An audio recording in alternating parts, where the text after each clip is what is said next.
Хүн төрлөختний түүх бол агуу хүмүүсийн түүх юм. Алдартнуудын намтар болон үзүүлж байна. Хөх толбот хүүхдийн нэвтрүүлгийн алдартнуудын намтар болон амьдралын замнал ажил үйлс бүтээл төрөвлөөр дэлхий даяар алдарсан олон сайхан хүмүүсийн үлгэрлэн дуурайх замналаар үзэгч хүүхдүүдэд аялуулж байгаа билээ.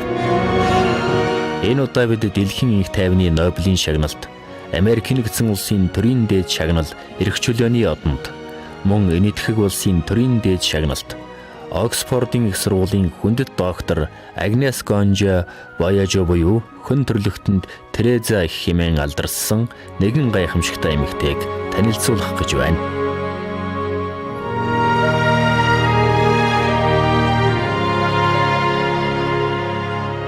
Нүдэ нээгээд хайрын нэрэл дутагдсан нэгнийг олж харахыг хүсэж байна. Чихээ нээгээд бусдыг сонсож ойлгож мэдрэхийг хүсэж байна. Зүрх сэтгэлээ нээгээд инээмсэглэл халуун дулааныг бусдад бэлгэлж хамгийн гол нь хайр халамжийг амсуулахыг хүсэж байна гэсэн алдарт үгийг хэлсэн Тереза их хэний ч тоохоо болсон өнчин ядуусыг хүн төрлөختний анхаарлын төвд дахин оруулж өргөн асарсан ажтан билээ. 12 наснаас 87 насыг хүртэл 70 гаруй жилийн турш үгээгүй хоосон өнчин ядуусын төлөө бүх амьдралаа зориулсан Тереза их өөрийн жижигхэн гараар 700 мянган хүнийг хооллож байсан гэдэг. Хийлд гудас борооноос хамгаалах шүхрнээс өөр хөрөнгөгүй байсан гэгддэг энэ гэлмаагийн өмнө дэлхийн том орнуудын төрийн тэргүүнүүд, урлаг спортын алдартнууд, соён гийг эрүүлэгчид, Далай лам, Ромын пап, Диана Гунж, Рональд Рейган мэхийн ёсолж байсан юм.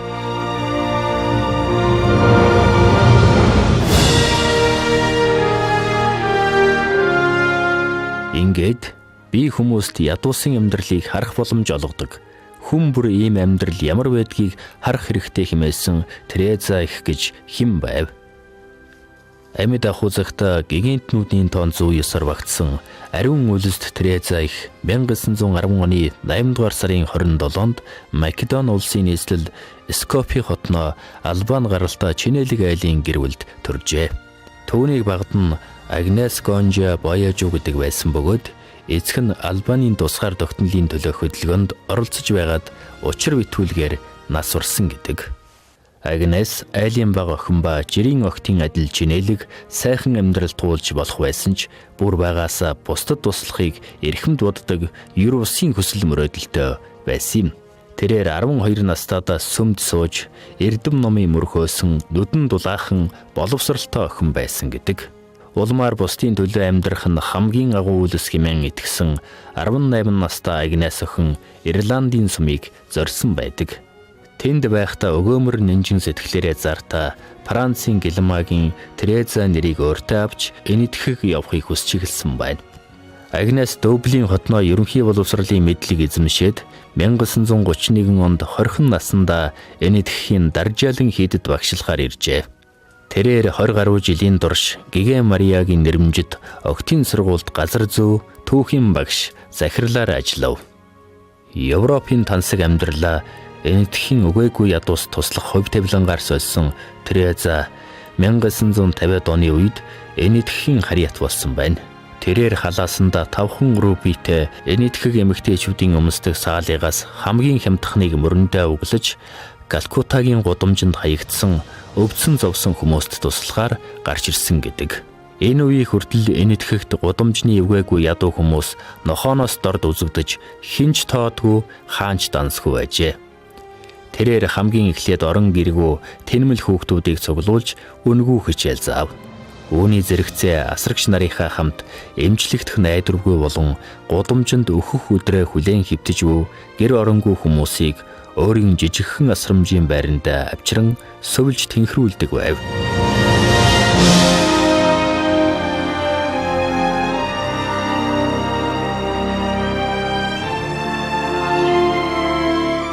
Энэтхэгийн нэгэн эмнэлгийн үүдэнд халдварт өвчний улмаас яар шархандаа баригдан хүн ойртохын аргагүй болсон ядуу эмэгтэйг Тереза огтхон сэжиглэлгүй элгэндээ тэрвэрч угааж цэвэрлэж аимшигт өвчнийхэн зовлон шаналлыг насан эцэс болтол нь хуваалцсан гэдэг.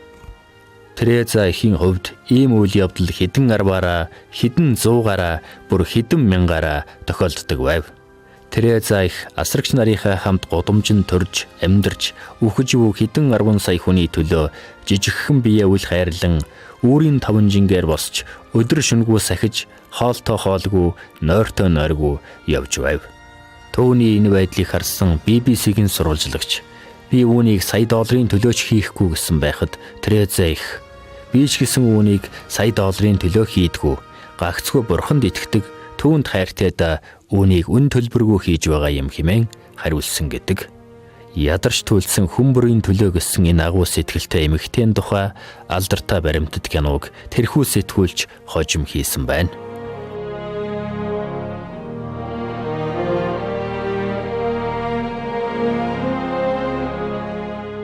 Төрөлх нутгаа орхин дэлхийн хамгийн их ядуус амьдардаг энэтхэх оронд ирж энэ улсын иргэнэн болон хэдэн сая ядуучуудыг өргөн асарсан Тереза их дэлхийн түүхэнд доохоор өвжилсэн хүмүүст зориулсан анхны эмнэлгийг нээж байлаа. Мөн энэтхэх улсаасаа гарч тусламж хэрэгтэй байгаа дэлхийн бүхий л халуун зэгт очиж ажилласан юм. 1965 оноос эхлэн Тереза их Дайны утаанд дарагдсан Бейрут, Этиопийг хөндлөн туулж доох зэрэг олон халдварт өвчтний голомт болсон Африкийн улс орнуудын өнчин ядуус хүүхэд багчуудыг асарч Өмнөд Америкийн Венесуэл улсад унтах завгүй ажиллаж байлаа. Түүний эцсийн зорилго нь улсад сангасан өмсөх өвсөсгөө, орон гэргүү, хөгжлийн бэрхшээлтэй, өвчтөй хүндж тоогдохгүй орхигдсон, хинж хайрлалгүй мартсан хүмүүсийн төлөө ажиллах явдал байв. Тереза эхийн энэхүү алхмууд нэр алдар нь дэлхийд даяар маш хурдан түгэж, сайн улсын зам мөрн сая хүнийг үрээлэн босгосон гэдэг. Анх 13хан асрагчтай эхлүүлж байсан түүний асрамжийн газар нэгүүлсхэн одон нэртэй буйны байгууллага болон өргөжж, дэлхийн 134 оронд 700 гаруй салбараа нээсэн асар хүчтэй нэгдэл болсон байна. Тереза эхийн утсан чинээн улаан эмийг нь алган дээрээ тэрсэн өнчин ядууст өглөг өгөх буянтнууд борооны дараах мөгшиг олширч хүн төрлөختөн саялны гудамжинд хөсөр хайсан хүмүүс рүүгээ авралын гараа сунгасан юм. Тереза эхийн гэгэн цагаан үлсийн давлгаа шашин шүтлэг улс орны хил хязгаарыг даван гарч хүн төрлөختнийг ядарсан зүдэрсэндээ туслаж хайрлан инэрхнүүдийг нээсэн билээ.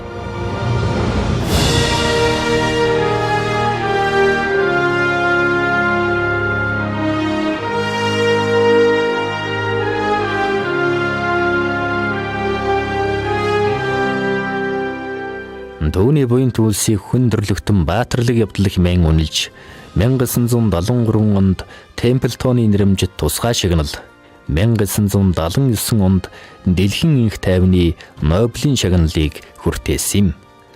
Улмаар 1985 онд Америкийн нэгдсэн улсын ерөнхийлөгч Тереза эхийг төрийн дээд шагнал болох эрх чөлөөний одонгоо хүндэтгэлтэйгээр гардууллаа. Тэрээр энэтхэх улсын төрийн дээд шагналыг мөн гардан авсан бөгөөд Оксфордын их сургууль хүндэт профессор болгосон юм.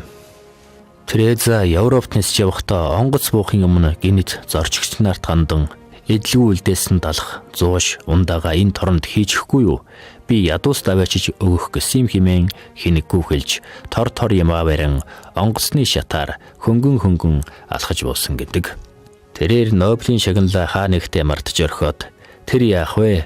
Ядуус хэцүүдлээ хэмээн яарч удсан тухай баримтж бий. Амьдад нь хүн төрлөختөн гигантын хэмээн өргөмжилсэн хэдхэн хүний нэг бол Тереза их.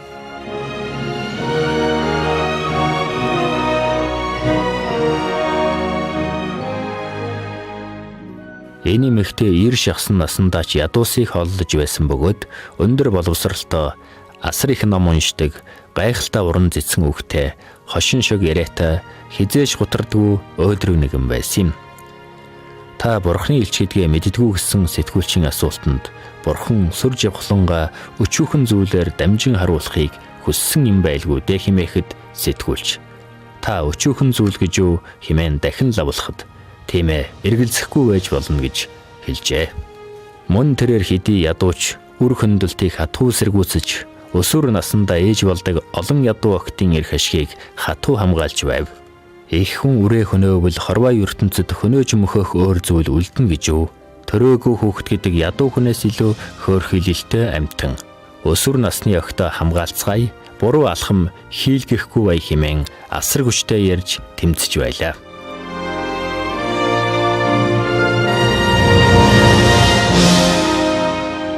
Алдарт Тереза их 87 наснда таалал төгссөн билээ. Хамгийн хүнд өвчин туссан, хамгийн бохир заван, халдварт өвчнөтэй хүмүүсийг элгэндээ тэрвэрч хооллож ундалж байсан энэ агуу химэгтэй тэднээс огтхонч сэжиглэж байгаагүй бөгөөд урт насалж нэр төртэй сайхан амьдралыг туулсан юм. Тереза их бол хүн төрлөختнийг соён гэгэрүүлэгч, агуйх гэгэнтэн гайхамшигтай баялаг намтартай хүмүүн билээ.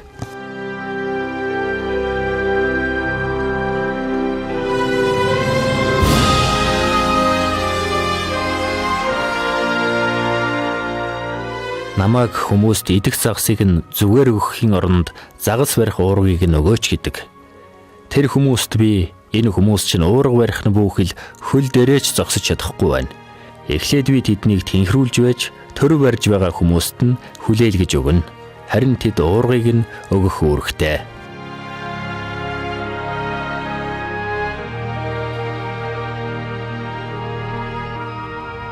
Олон хүн бэлтэй байх тусмаа ядуу байдаг шүү дээ.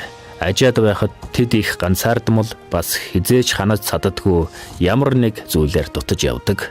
Харин ядуусал жинхэнэ аз жаргал үн цэнийг нь мэддэг юм.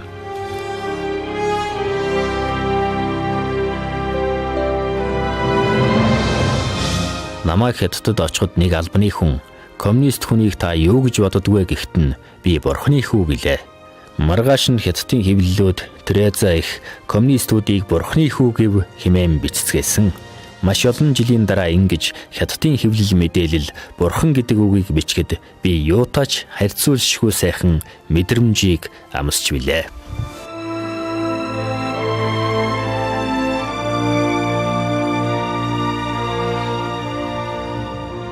Хүн төрлөختний түүх бол агуу хүмүүсийн түүх юм.